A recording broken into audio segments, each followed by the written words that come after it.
डिंपल यादव का बड़ा बयान। चुनाव में महिलाओं के मंगलसूत्र को लेकर पीएम द्वारा दिए जा रहे बयान पर बोली डिंपल यादव, मैं समझती हूँ ये देश का लिए दुर्भाग्यपूर्ण है। कोई सबसे बड़ी पार्टी के सबसे वरिष्ठ नेता कह रहे हैं, वो भी केवल वोटों के लिए कह रहे हैं, क्योंकि अगर आप आंकलन करेंगे तो पिछले 10 सालों में जो वादे किए गए हैं ये सरकार पूरी नहीं कर पाई। और मैं समझती हूँ कि आज लोग त्राही त्राही मचा रहे हैं।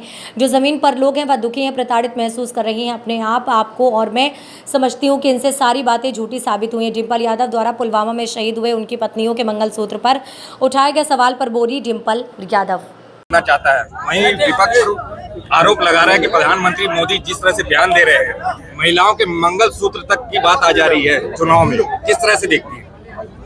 ये हमारे देश के लिए बहुत ही मैं समझती हूँ एक ऐसा लेवल है, ऐसे हम लोग लेवल पे हैं, दुर्भाग्यपूर्ण है देश के लिए अगर इस तरह की बातें कोई सबसे बड़ी पार्टी के सबसे वरिष्ठ नेता कर रहे हैं, वो भी केवल वोटों के लिए कर रहे हैं। क्योंकि अगर हम आकलन करेंगे तो पिछले 10 सालों में जो वादे करे हैं इस सरकार पूरी नहीं कर पाई है, और वो समझती है कि आज लोग त्राही त्राही मचा रहे हैं। जो जमीनी जो लोग हैं वो दुखी हैं, प्रताड़ित महसूस कर रहे हैं अपने आप को, और मैं समझती हूँ इनकी सारी बातें झूठी साबित हुई है। आपने एक बड़ा सवाल खड़ा किया था, पुलवामा में जो शहीद हुए थे उनकी माताओं के मंगलसूत्र की बात कही थी, उसका जवाब अभी तक सरकार दे नहीं पाई है।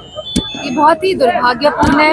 हमारे जो लेफ्टिनेंट गवर्नर थे, जो गवर्नर साहब थे मलिक साहब, उन्होंने कहा था कि उन्होंने खुद सरकार को कहा था कि जवानों के लिए एयरक्राफ्ट आप दीजिए, क्योंकि भारी संख्या में जवानों को शिफ्ट करना है।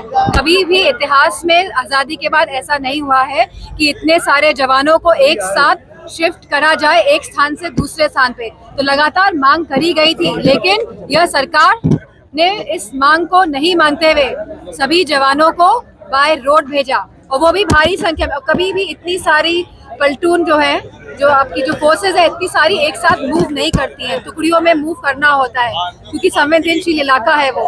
लेकिन इस सरकार ने किसी बात का संज्ञान ना लेते हुए इस घटना का जो अंजाम हुआ है, हमें कभी नहीं भूलना चाहिए कि टाइमिंग क्या थी इस घटना की, कभी नहीं भूलना चाहिए। पहला फेज का जब वोटिंग हुई थी तो इंडिया गठबंधन के मनोबल बहुत बड़ा हुआ, दूसरे फेज का चुनाव हो रहा है, क्या लगता है किस तरह से परफॉर्म कर रही है गठबंधन? समाजवादी पार्टी बहुत बढ़िया परफॉर्म कर रही है, गठबंधन भी अच्छा परफॉर्म कर रही है। पूरे देश में जो रीजनल पार्टीज है, मैं समझती हूँ पूरी मजबूती के साथ भाजपा से जीत रही है। ठीक है। VP न्यूज, खबर सिर्फ सच की।